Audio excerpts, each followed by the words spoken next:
This is my 2007 Silverado 2500 diesel 4x4 crew cab short bed.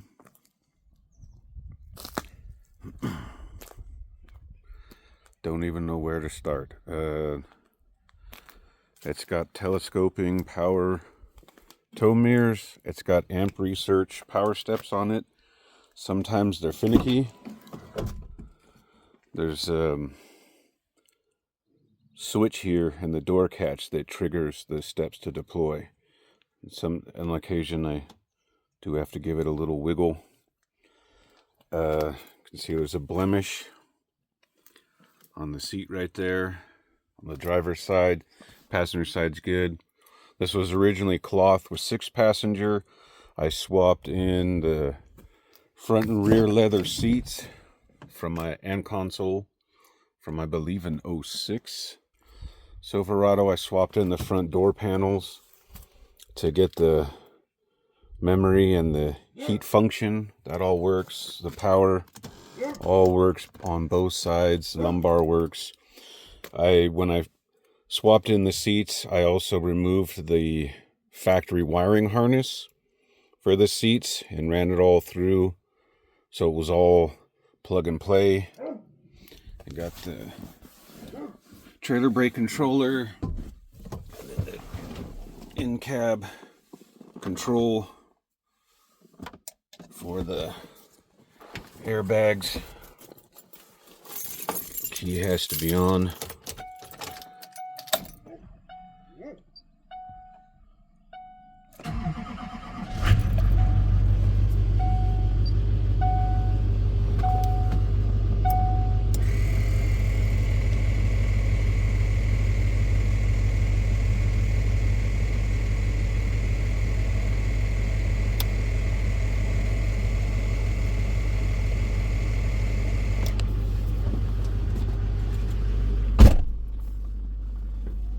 I bought the dual path because of the cab over camper. I wanted to be able to control the bags individually, so air them both up, and then you can let the air out individually if you have a slightly imbalanced load. I installed this deck, I don't even know, 2013-ish. And the main reason I installed it is I wanted a backup camera. Sorry for the dust. The backup camera I just turn on manually because I didn't bother hooking it up to a reverse signal. When you put it in reverse, it does not come automatically.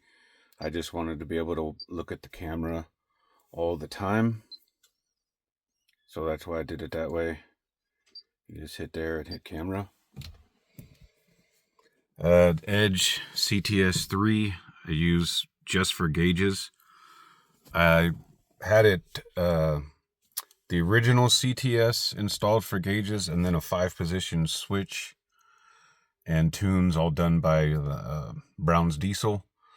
And the original CTS crapped out, I don't know, a year or so ago, probably less than 2 years ago.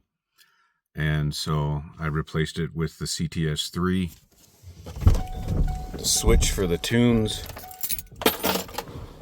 is right here. I just reach down and turn this knob. Position 1 is stock, and position 3 is the toe tune. This is the OBD2 port. It's what the CTS3, how it reads. I really only ever use it in the toe tune. I put it in position 1 to smog it, which 1 is stock. And then position 3, position 4 and 5 give you more power and blow smoke, and I don't know. I've never really been into that. I just really only did the switch because I want to be able to cycle through a few different tunes. It's got Rancho 9000 shocks on it. This is a remote control to run the shocks. The Ranchos are whatever. They're not that great. I probably wouldn't buy them again. There's a hole I cut in the bezel right here. I had a switch around it right there to run some lights, and the lights broke and the switch broke. It was all cheap Chinese crap, and I didn't bother replacing it when it broke.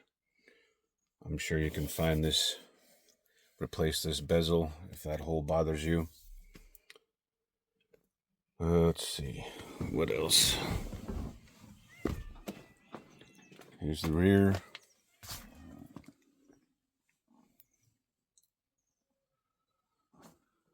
Headliner, really good shape, no sagging.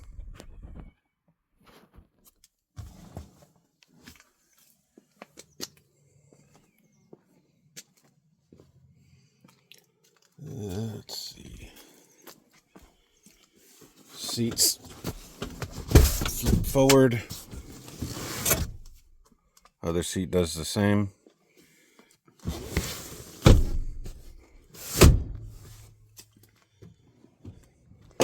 It's got a crappy DIY bed liner that's flaking off.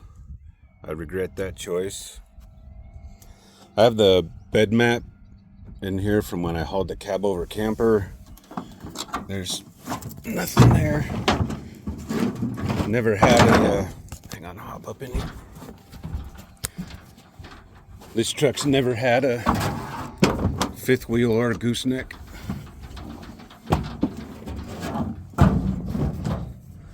There's the bed. It's not too beat up, just the DIY flaking. You can see the paint. There's my finger for scale. A little bit of the factory paint coming up there. A little bit coming out of the corner. That's about it. There's really no other paint flaking. It's a little bit of damage. I bought this from the original owner in 2012 with, I believe, 61,000 miles on it. You can see that was there when I bought it. The original owner had a bumper pull toy hauler, and he said he jackknifed it and pushed the bumper in, replaced the bumper, didn't fix the corner, and obviously I've never fixed it. Scratch in the paint right there. Registration says January 26th. I just haven't put the sticker on. It was smogged in January, past smog. It's got the super hitch, 20,000 pound rated hitch. I did this for when I had the cab over. I would run an extension so I could pull a trailer with the cab over. The hitch is rated for 20,000 pounds. Obviously the truck isn't. And then there's the ratings for the hitch. This is for the, you slide in the mount for the tie down on the cab over. Sold the cab over, don't have it anymore. Let's see. It's got a Hellwig anti-sway bar in the rear. It had no sway bar from the factory. I added that when I, for the cab over, just to help reduce sway. Wheels are 17-inch. I think the tires are 265. Yeah, 265 7017. Tires don't have a ton of tread, but they're worn evenly. Here's the front tires. Hard to tell. It's got aftermarket upper A-arms. The original owner installed those. It's got super steer tie rod ends. The original tie rod ends were about the size of my pinky. You can see how much bigger these are. I installed the super steer because I hadn't heard of kryptonite at the time. I don't think there's anything wrong with super steer. It's just what I installed. And then in 2021, I believe it was, I installed lower and upper kryptonite ball joints and kryptonite sway bar links. You can see the newer bump stops there. Let's see. I think that's about it for here. Again, there's the Rancho shock. They're nothing special. And let's see. You can see kind of see the bright orange up there. That's a transfer case brace from Merchant Automotive. I bought several things from Merchant Automotive. Oh, since we're here, there's a catalytic converter. The only smog equipment from the factory on this truck is EGR and catalytic converter, and that's all intact. I installed the AirDog 2 lift pump because these trucks don't have a lift pump from the factory. Plus that gives it better filtration. If you know about these trucks, you know they had a problem with the transfer case. There's a pump that's driven off the rear output shaft, and the pump is very thin, and there's a little steel clip that keeps that pump in place, and it breaks, and then the pump vibrates against the case of the transfer case and wears a hole in it, and dumps all your fluid out, and then your transfer case burns up. So in order to prevent that from happening, I knew that was a problem with these trucks when I bought it. So I went to Merchant Automotive and I bought their new transfer case oil pump that replaces the factory pump. You have to pull the back half of the transfer case off. And then, according to Merchant Automotive, if you break a U-joint, it can sometimes crack the housing on the transfer case or break the transmission or transfer case adapter. So I went ahead and just threw that bracket on there. It wasn't that expensive, wasn't that difficult to install. Also, I installed, not too long after I bought this truck, I installed the Transgo Junior shift kit. Again, I was just reading reviews, and it doesn't like shift really hard or anything. It's just supposed to improve some things. I can't even remember what. It was so long ago, but I did install Transco Junior shift kit. I installed a different fan clutch, a heavy duty fan clutch. It just makes the fan come on a little sooner, which I like. Sometimes it would get up to about 200 on a hot day. If I was pulling a load, it always seemed to lag, like the fan clutch wouldn't come on as soon as I wanted. Sometimes the fan clutch wouldn't kick in till the engine temp got to about 215 degrees. So install a different fan clutch. Now it comes on sooner. Let's see. Batteries were replaced in 2022. They're fine, but they're by no means new. Stock air filter. The only so-called mods are the tune and the catback exhaust. Engine's all stock. I've pretty consistently driven this truck about 5,000 miles a year. I change the oil every January. So I just changed the oil, and I use Trip B. Let's see if you can see this.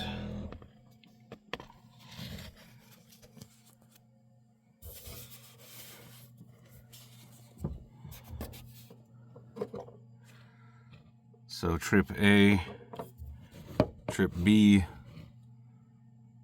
3,900.3 miles. That's the last time the oil was changed, but I haven't reset it since I changed the oil. But that's what I always use Trip B for. Let's see.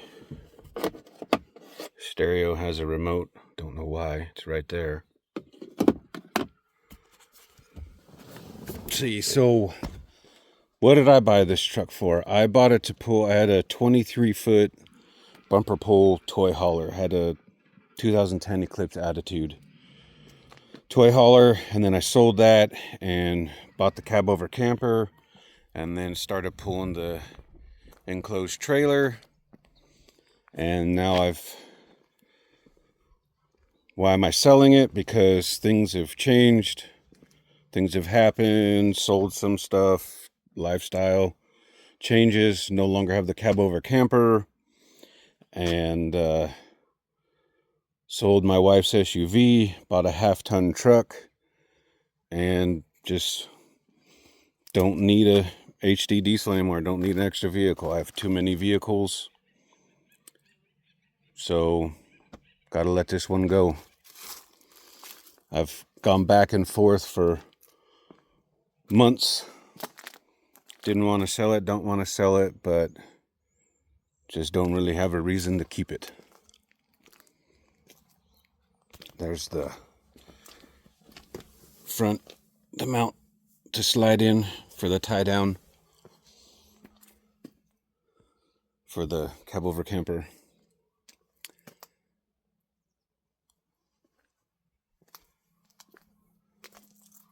These are kind of beat up, a little chewed up there.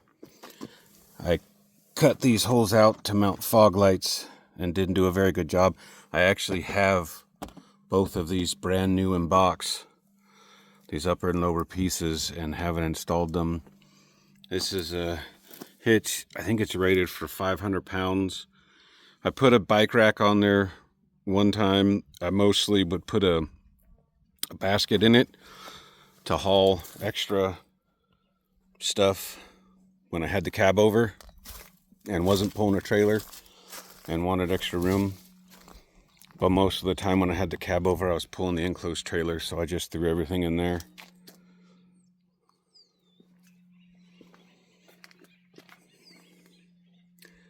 Let's see, I think that's about it.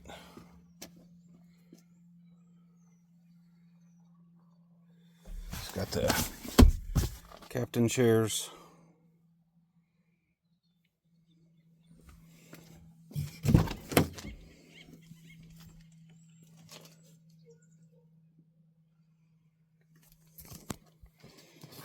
This flips forward like the other side. Back comes down.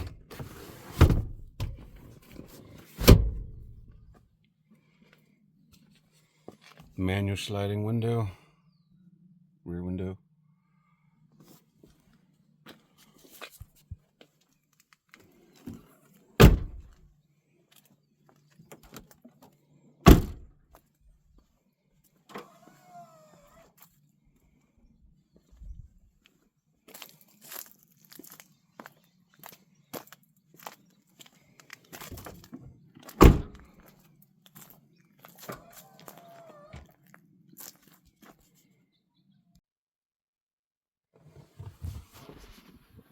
I don't know if you can see it right there. It won't focus. That's a crack, a star crack in the windshield. It's actually probably at least 3 or 4 years old. I had it repaired versus replacing the entire windshield. I also wanted to demonstrate. Sometimes it is a tiny bit finicky going into 4-wheel drive. So there for high.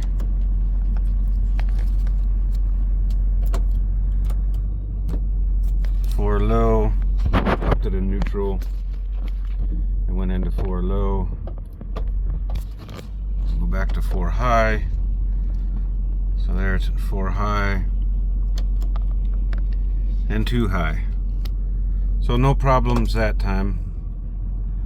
But sometimes I do have to go back and forth a little bit to get it in and out of 4-wheel drive.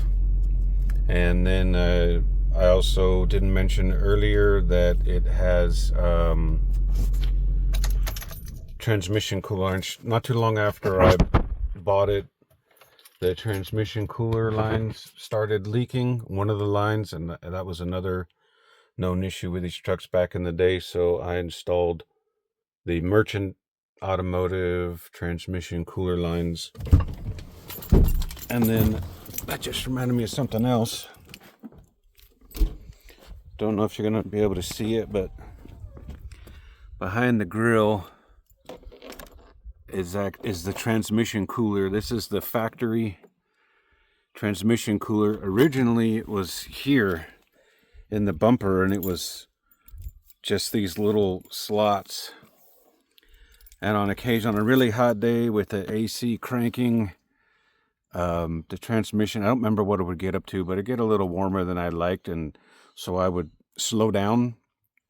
And so I read about it online where you flip it upside down and put it behind this bigger opening. And I've never had any transmission oil heat problems. And then I mentioned earlier that I had the sticker. I just installed the 2027 registration sticker.